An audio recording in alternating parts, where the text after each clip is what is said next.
Check if key/value is in Json. With this code,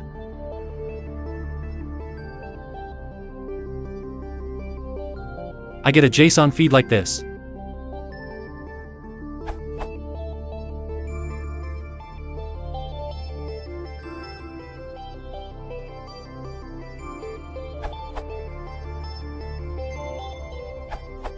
How can I check if body is present or code is 200?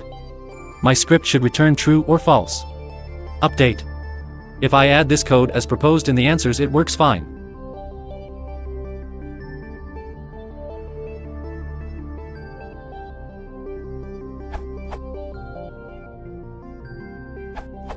You should also maybe check if the body key is actually there.